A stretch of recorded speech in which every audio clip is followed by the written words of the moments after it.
À notre émission de la semaine, nous présentons en première partie un reportage organisé par le Centre communautaire congolais. Nous avons été invités au Centre communautaire congolais il n'y a pas si longtemps, dernièrement.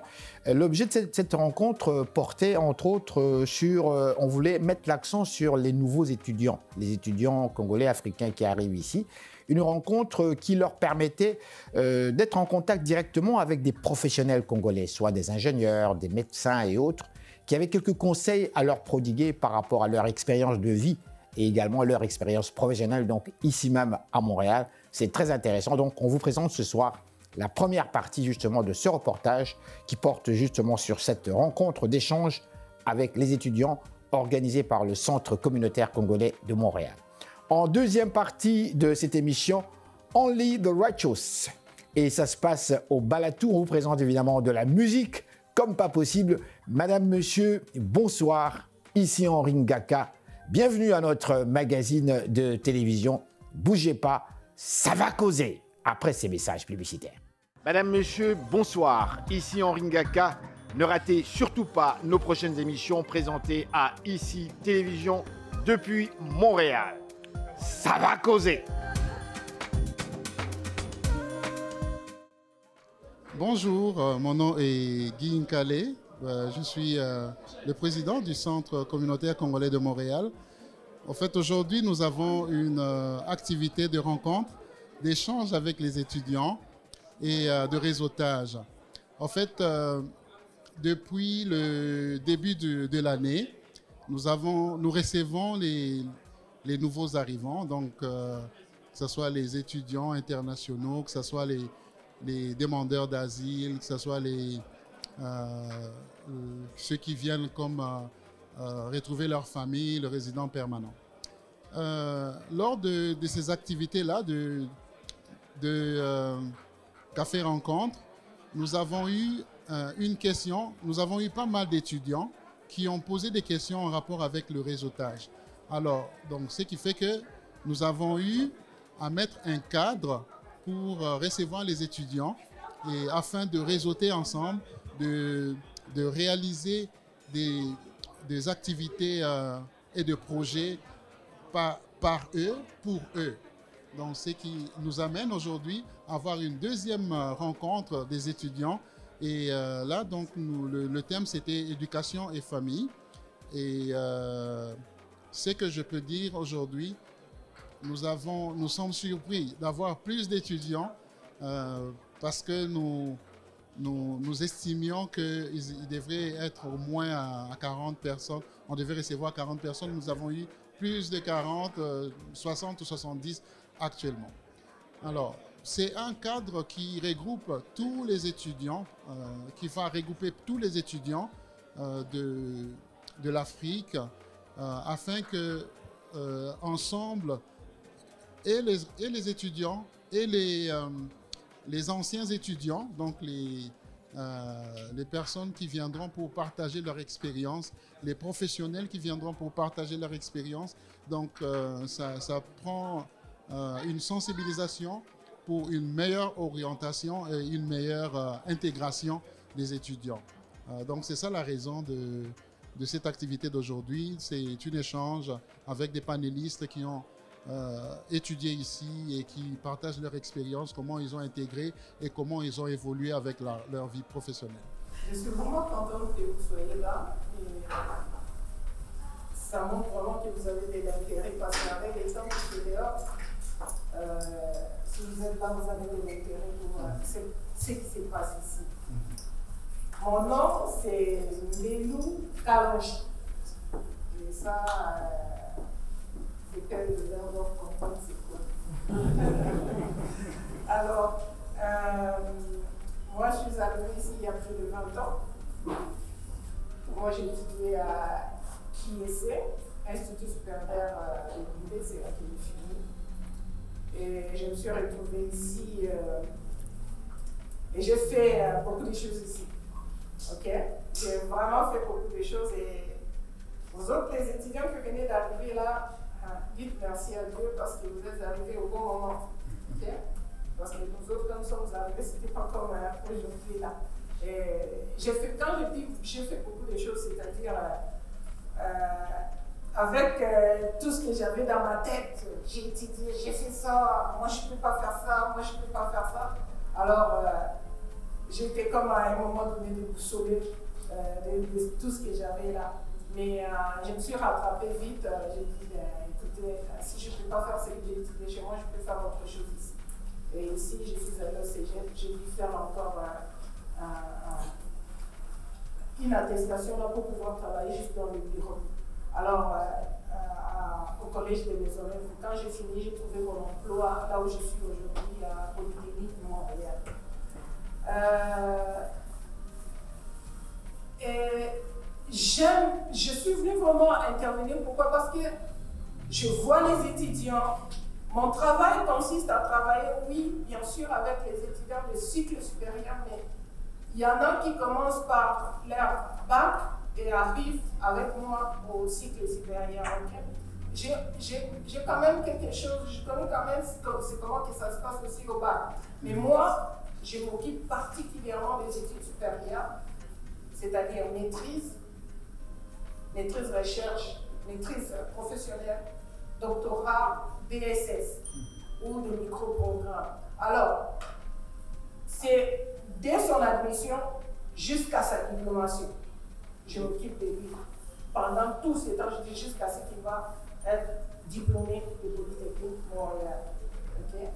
Là, moi, dans ma tête, quand je venais, j'avais préparé vraiment des trucs pour ceux-là qui étudient à Polytechnique Montréal. Mais je vais vous le dire pareil. C'est quoi Polytechnique Montréal? Des fois, les gens entendent, mais ils ne savent pas c'est quoi. Polytechnique Montréal, c'est simplement une école d'enseignement universitaire. Ce n'est pas l'université. C'est une école d'enseignement universitaire affiliée à l'Université de Montréal. Et là, cette école a pour but de former des ingénieurs. Des ingénieurs. Et les ingénieurs, nous en avons besoin partout.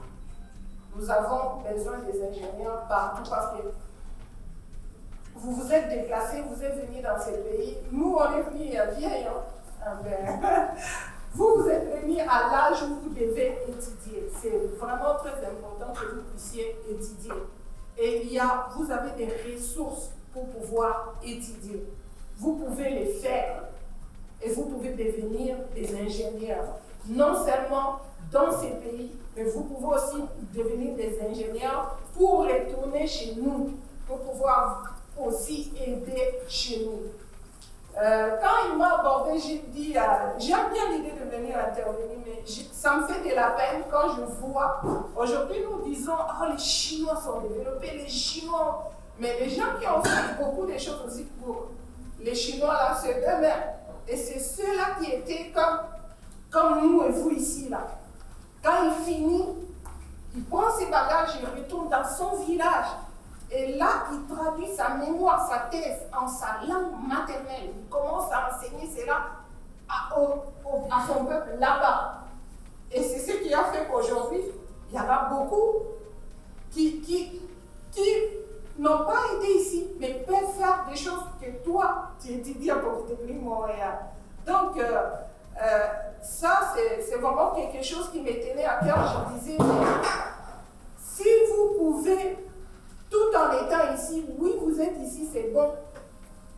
Et vraiment vous donner assez pourquoi vous êtes venus ici. Je sais qu'il y en a beaucoup qui ont leurs parents qui les ont envoyés pour pouvoir les faire. S'il vous plaît, faites-les. Les petits jobs que vous allez avoir à gauche, à droite, là, ça aura fin un jour. Mais les études supérieures, là, les études, les bacs, c'est bon. Mais allez plus que ça. Allez aux études supérieures. Et ça va vous rapporter gros. Pas seulement ici, si vous désirez bien sûr rester ici, c'est que je ne souhaite pas. Parce que moi, je veux aussi voir les Congo développés par toutes les connaissances que vous allez acquérir ici. Okay? Donc, les études, ça s'est fait, ça s'organise et ça prend notre engagement. Quand nous nous engageons, nous pouvons. Vous savez, je dis toujours, pour ceux-là qui sont ici, comme il y a 2-3 ans là, vous savez, Vous avez vu combien les temps dans ces pays est. Mais nous sommes là pareil, nous travaillons, nous sortons. Je dis toujours aux gens, les hommes ont une force très mentale, très élevée pour habiter ces pays. Avec les froids que nous voyons ici, là, il faut avoir une force mentale. Et cette force-là, nous l'avons parce que nous sommes dans ces pays. Okay? Politiquement engagés au Congo, certains le savent. Nous voulons que ces pays-là changent. Et ces pays-là ne pourront changer que si nous avons des compétences. Et dans ces milieux ici, il y a des compétences. Il faut juste les repérer. Si nous sommes là aujourd'hui, c'est effectivement pour essayer d'aider la jeunesse. Je préfère dire la jeunesse. Vous savez que le concept jeunesse, c'est un concept à plusieurs sens. On est jeune, je pense qu'on est jeune à tout âge. Des jeunes vieux, on est tous des jeunes finalement. Et puis, on est tous étudiants. Surtout dans ces pays, on est tous étudiants. On doit étudier dans ces pays parce que les conditions sont là pour étudier, pour réussir comme Mme Kalonji l'a dit. Toutes les conditions sont là. Je me rappelle, chaque fois que je suis au Congo, d'ailleurs j'ai fait encore dans 2 semaines, j'ai dit aux amis qui sont là, je leur dis, mais faire une thèse au Congo, c'est 10 fois difficile que faire une thèse au Canada. Ici, on a toutes les conditions. Au Congo, jusqu'aujourd'hui, il n'y a même pas de logiciel de traitement de référence. Imaginez-vous. Un jury qui se met à corriger le point virgule qu'il y a dans la référence. Ces choses, nous, on les regarde depuis parce que tout ça existe ici. Donc là, je m'adresse à tout le monde. Quand je dis tout le monde, nous avons toutes les conditions pour réussir. Alors, quand j'ai vu le thème éducation et jeunesse, j'étais particulièrement heureux puisqu'il y a une différence entre instruction et éducation. L'instruction, je vais faire ça plus simple, c'est ce que nous donnons en tant qu'enseignants aux étudiants. Ça, c'est l'instruction. Mais l'éducation, ça fait plus appel à la capacité de s'adapter dans une société, à se construire pour être utile à la société. Ça, c'est plus pratique. Et pour éduquer quelqu'un, ce n'est pas la science qu'il faut lui donner, plus que la science. C'est pour cette raison-là, depuis un certain nombre d'années, je ne fais pas de conférences scientifiques. Ceux qui me suivent sur les réseaux sociaux, je ne parle jamais de d'ischémie du cœur, ou je ne sais pas moi, des colons irritables. Je ne parle pas de ces choses-là. Parce que j'ai compris que science sans conscience n'est que l'une de la route. Donc nous sommes en train de donner la science à des gens qui ont faim, à des gens qui doivent se libérer de beaucoup d'autres choses, à des gens qui ne savent même pas s'adapter dans le milieu où ils se trouvent. Nous avons beaucoup d'étudiants qui sont là aujourd'hui, mais si nous ne leur donnons pas des capacités d'adaptation, ils vont finir comme des réfugiés, ils vont finir comme, je ne sais pas moi, ils vont tous arrêter les études. Je vais donc partager avec vous mon témoignage personnel. Ça pourrait être édifiant pour certains, puisque ça met un peu l'accent sur la persévérance, parce que c'est de ça qu'il s'agit aussi ici en ce moment. La persévérance pour essayer d'atteindre un certain niveau. Je ne dis pas que j'ai atteint le niveau le plus haut, non. Pour enseigner ici, il faut avoir un post-doctorat dans le meilleur des cas. C'est-à-dire, après une thèse de doctorat, il faut aller plus loin. Et j'atteins une bourse pour ça. On étudie toujours. Donc, c'est juste pour essayer de voir dans quelle mesure vous pouvez être édifié. Je vais me présenter, comme l'a fait Mme Kalonji. Je suis docteur Louis La Patrie. Je suis médecin. J'ai fait une spécialisation en médecine interne à l'Université de Kinshasa. Je suis arrivé ici en 2010 comme boursier de l'Agence canadienne de développement international. Donc j'ai une bourse de doctorat et je suis arrivé en 2010, au mois de janvier. Je suis venu seul, je vais aller très vite pour que vous ayez toute la matière.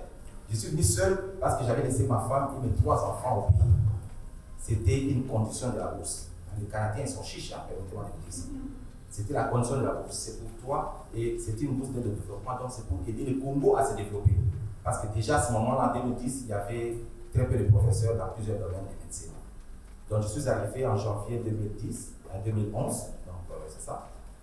Et 3 mois après, je suis arrivé donc à l'hiver. 3 mois après, je me suis rendu compte que j'étais seul. J'étais seul, il n'y avait pas ma femme, il n'y avait pas mes enfants. Et j'ai compris qu'il y avait la distance, en plus de l'hiver, des conditions météorologiques. C'était tellement difficile que j'ai pris une décision sur le champ. J'ai dit à mes collègues qui étaient, j'ai dit, non, moi je viens de me marier, ça fait quelques années, et puis je ne peux pas laisser ma femme comme ça pendant 4 ans. Parce que la bourse ne prévoyait pas un retour vers le pays. C'était comme ça. Je ne peux pas laisser pendant 4 ans, ma femme et mes enfants sont au pays, et puis qu'est-ce qui va se passer? Donc j'ai fait venir ma femme comme visiteur. Elle est venue et puis finalement, nous avons demandé un permis de travail. Parce que vous savez, les bourses des agences de développement, ce n'est pas beaucoup de choses. Je me rappelle, c'était $1000 qu'on nous donnait mensuellement. Et $1000, quand j'avais un loyer déjà de 450, $500, vous devez payer les bus parce que j'étais à l'université Laval, au Québec, à Québec. Vous devez payer les bus. En même temps, vous devez envoyer de l'argent au Congo, puisqu'on envoie toujours de l'argent au Congo. Il arrivait des fois, je me retrouvais avec $10 et je devais tenir avec ça tout le mois. Et qu'est-ce que je faisais? J'allais dans un Dolorama, j'achetais des pâtes, et puis avec de l'exéter, comme à l'Égypte. Et puis j'ai fait une grande quantité que j'ai séparée en petites boîtes là, pour toute la semaine, avec $5-10 parfois. Et ce n'était pas du tout facile. J'ai demandé un permis d'études de travail pour mon épouse, de sorte qu'elle travaille, parce que je pensais que c'était simple, il faut travailler seulement, et puis on aura de l'argent, et puis on va faire venir les enfants. Je ne savais pas qu'il y avait des histoires d'immigration. Heureusement, notre ami n'est pas là. Alors, madame est venue, elle a demandé le permis de travail. Nous avons demandé le permis de travail. Curieusement, un mois après, on nous répond, c'est refusé. Et là-dedans, dans la lettre de refus, on mentionne les conditions de la bourse. Le boursier est tenu de rester seul ici pour favoriser son retour au pays. Ah oui, c'était une condition. C'était pas facile du tout. Dans ces conditions-là, moi, je ne fais jamais des choix entre la famille et les études ou la formation. La famille passe toujours en premier. Un jour, il y a des agents d'immigration qui sont passés à l'université pour essayer de s'entretenir avec les étudiants, un peu comme cette profession-là, pour leur montrer les possibilités d'immigrer au Canada après leurs études, comme résident permanent après leurs études. J'étais à cette conférence-là, j'ai suivi tout ce qu'ils ont dit, le programme Expérience canadienne, Expérience québécoise, et à la fin, j'ai posé une question parce que je voulais vraiment être sûr de ce que j'avais compris. Je leur ai demandé, vous dites que c'est des programmes post-diplôme, vous parlez de quel diplôme en réalité? Et l'agent à qui j'ai posé la question m'a répondu tout de suite, non, nous parlons de diplôme. On ne fait pas mention maîtrise, doctorat, mais un diplôme.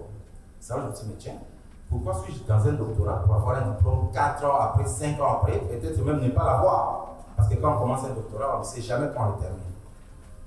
J'ai décidé à ce moment-là de faire une maîtrise. J'ai demandé un changement de programme, sans consulter ceux qui m'ont envoyé du pays. J'ai donc fait un changement de programme vers la maîtrise. C'est alors que j'ai fini ma maîtrise et je suis venu à Montréal. C'était pas facile du tout à Montréal, je vais vous le dire, comme maman l'a dit. Maman était peut-être un peu tendre, mais moi j'ai toujours été très direct. J'ai déchargé les conteneurs dans cette ville, à Montréal. Et plus intéressant encore, je me suis pris des photos, des selfies pendant que je le faisais. J'ai des photos avec moi. J'ai déchargé, j'ai travaillé ensuite dans des centres d'appel. J'ai apprécié les centres d'appel parce que ça permet d'améliorer l'emploi notamment. Donc j'ai fait tout ce qu'il fallait faire, le ménage, tout ça. Nous avons fait ça ici, dans cette ville de Montréal. Alors, j'ai fait cela pendant que je faisais la procédure d'immigration post-diplôme. Et lorsque les choses se sont arrangées, je pense 2 ans après, mes enfants sont arrivés. On a commencé donc à mener une vie paisible. Mais je n'ai pas oublié mon objectif initial. C'était donc de venir chercher un diplôme de professeur, enfin, on va dire professeur d'université. Parce qu'en venant ici, nous savions que c'est quelque chose qui était utile au pays. Et comme nous aimons toujours respecter nos engagements, je me suis dit qu'il faut le faire. C'est alors que je me suis posé la question. J'ai fait une maîtrise en immunologie et en microbiologie à l'université Laval. Donc, à Kinshasa, en médecine interne, c'est les humains. À l'université Laval, j'ai traité avec des souris. Donc, tout le temps, j'ai caressé les souris, je les injectais, je les opérais, donc j'ai travaillé avec des souris. C'était pas facile non plus parce que j'ai toute une formation, je crois, de 3 semaines pour apprendre comment tenir une souris, comment injecter à une souris, des choses comme ça. Et tout ça, c'est déprimant, vous savez. C'est déprimant parce qu'en quittant le pays, je ne savais pas que je venais atterrir dans un champ de souris. Je ne savais pas, sinon je ne serais pas venu. Alors, on était déjà là, on ne peut pas faire marche arrière. Vous savez, quand on venait dans le pays étranger comme ça, vous vendez tout. J'avais une petite voiture là, je ne sais pas des années, comment là, je l'ai vendue. Donc, on a tout vendu pratiquement. Alors, c'était difficile de revenir en arrière, il fallait avancer à tout prix. Alors, c'est comme ça que finalement, les enfants sont venus. Je me suis posé la question, c'est là où j'étais, qu'est-ce que je peux faire qui soit à la fois utile ici et utile à mon pays? Parce que ça, c'est très important. Il ne faut pas étudier pour le plaisir d'étudier. Il faut étudier en réfléchissant sur l'utilité de ces études pour la société. Hein, vous allez voir les gens qui étudient ici et qui ne se posent pas ces questions, ils font plusieurs formations pour se retrouver toujours dans le salaire minimum. Parce qu'ils se disent, mais finalement, qu'est-ce qu'ils payent? Non, il faut bien réfléchir et prendre une décision enfoncée. Alors, j'ai réfléchi, je me suis dit, ben, je viens d'un laboratoire, on va dire, si en termes d'étoiles, on dirait 5 étoiles. Mais tout ce que j'ai vu dans ces laboratoires-là, on n'a pas ces équipements-là dans mon pays. Si je fonce vers une thèse dans ces mêmes domaines, je ne serai pas utile pour le pays. Parce que je connais des aînés qui nous ont enseigné, des professeurs qui sont là juste aujourd'hui, et qui aujourd'hui ne font qu'enseigner avec la craie, parce que tout ce qu'ils enseignent, ils ne peuvent pas le manipuler. L'État n'équipe pas nos institutions. Alors il faut faire quelque chose qui soit utile au pays, et comme notre pays a comme une organisation, j'ai dit non, il faut faire la santé publique. Heureusement, nous sommes dans un pays qui met l'accent sur les compétences plutôt que sur le diplôme. Et la plupart, ceux qui sont à l'université, si vous regardez bien, vous allez le voir, beaucoup de nos professeurs ont fait plusieurs domaines à la fois. Il a fait une maîtrise en sociologie, un doctorat en santé publique. C'est pour être compétent. Alors, j'ai tout de suite repéré les domaines de l'autisme, le trouble du spectre de l'autisme. C'est une entité médicale qui est mal contrôlée partout, mais ici on essaie de faire un peu mieux les choses. Mais il y a beaucoup plus de demandes de ces côtés-là. Alors, j'ai demandé une admission à l'université pour le doctorat, et donc j'ai commencé mon doctorat en 2016 à l'Université du Québec à Montréal. Alors, j'ai commencé le doctorat là, et dès que avant de commencer mon doctorat, ça c'est une parenthèse, je suis rentré au Congo pour leur présenter quand même que j'ai eu un diplôme de maîtrise. Parce que c'est eux qui m'ont envoyé ici. Ils m'ont posé la question, mais toi tu es allé faire un doctorat, comment tu nous débarques avec un diplôme de maîtrise? C'est une question qui a du sens. Mais la réponse était très facile pour moi, parce que je connais les milieux. Je leur ai dit, mon niveau était jugé faible. J'étais obligé d'être rétrogradé en maîtrise. Ah, ok, c'est bon. Maintenant, tu vas aller faire le doctorat. Qui va le financer? Non, c'est à charge de l'intéressé. J'étais résident permanent. Et donc, ils sont facilement, quand c'est à charge de l'intéressé, on fait l'ordre d'émission. Hein. Et j'ai obtenu l'ordre d'émission pour 4-5 ans. Je suis revenu. J'ai pris un pré-bourse d'étudiant et j'ai fait donc mon doctorat. Mais pendant que je faisais mon doctorat, c'est là où c'est très intéressant pour vous, pour l'expérience. J'ai travaillé en même temps. Donc, je suivais les cours avant midi. Et l'après-midi, de 16h à minuit, j'ai travaillé chez Rogers. C'est là où j'ai fait le stand d'appel pendant plusieurs années, tout au long de mon doctorat. Quelques temps seulement où j'avais des pauses, c'est lorsque j'avais un poste d'auxiliaire de recherche ou d'auxiliaire d'enseignement, oui, 2 mois, 3 mois, je pouvais. Mais dans la majorité des cas, j'étais vraiment dans un centre d'appel. Et donc, comme j'ai dit au départ, j'ai des images que j'ai regardées jalousement pour pouvoir aider les autres à s'inspirer. Madame, Monsieur, bonsoir. Ici Henri Ngaka. Ne ratez surtout pas nos prochaines émissions présentées à ICI Télévision depuis Montréal. Ça va causer. Et nous voilà de retour à notre magazine de télévision. Comme vous pouvez le constater, nous sommes réunis aujourd'hui. On parle avec la communauté congolaise, mais nous parlons surtout aussi avec les étudiants. Nous avons cette chance de rencontrer un grand monsieur qui nous a longuement parlé de son expérience de vie ici même à Montréal. Il est scientifique, il est médecin au Congo même et ici. Bonjour. Bonjour, monsieur le journaliste. Vous avez dit tellement de choses intéressantes qui nous ont instruits nous-mêmes. Pour vous, aujourd'hui, cette rencontre, qu'est-ce que cela représente exactement? Pour nous, cette rencontre représente avant tout un moment propice pour parler aux jeunes Congolais qui viennent au Canada pour étudier, pour leur montrer qu'en plus, enfin, il y a les études, ils doivent se concentrer aux études, mais il y a des conditions à réunir pour aller au bout de ces études. Donc, ils ont besoin d'avoir un réseau, des personnes qui peuvent leur fournir la bonne information et surtout, ils ont besoin d'un soutien moral d'une communauté. Et nous sommes la communauté congolaise, enfin, nous sommes le centre communautaire congolais de Montréal. C'est pour réunir les Congolais en général, pas seulement les étudiants, mais aujourd'hui les étudiants pour les équiper, les outiller dans leur parcours étudiantil ici au Canada. Monsieur, à vous entendre, votre combat, c'est un véritable combat. C'est terrible, c'est très fort.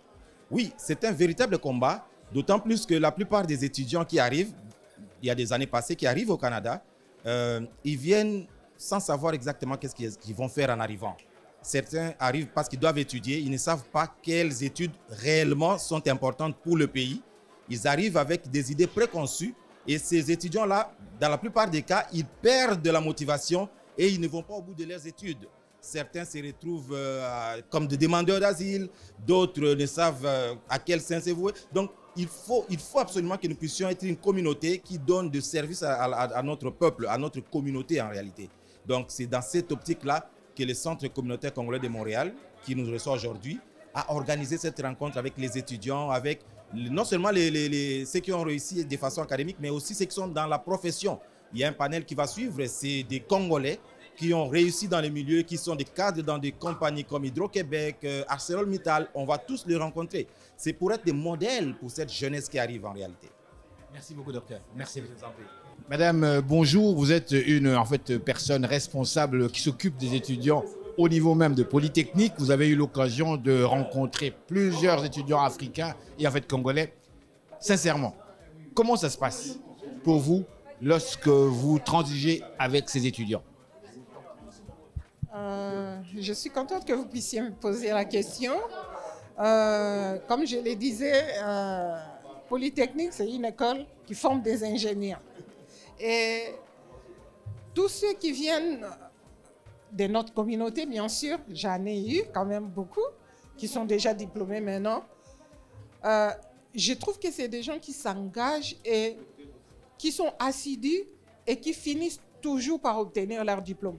Jamais j'en ai vu qui ont commencé et qui ont abandonné en cours de route, surtout dans les études supérieures. À l'époque, on disait que c'était contingent. Polytechnique, médecine, hautes études commerciales. Ça a donc changé? Non, il y a des programmes qui sont contingentés jusqu'à aujourd'hui. Il y a, par exemple, en génie mécanique, on est contingenté avec les HEC. Là, au lieu que l'étudiant au bac puisse faire comme 120 crédits, il va faire 150 crédits pour avoir 2 diplômes. Ça, c'est intéressant. Donc, il va faire comme 90 crédits avec Polytechnique et le reste avec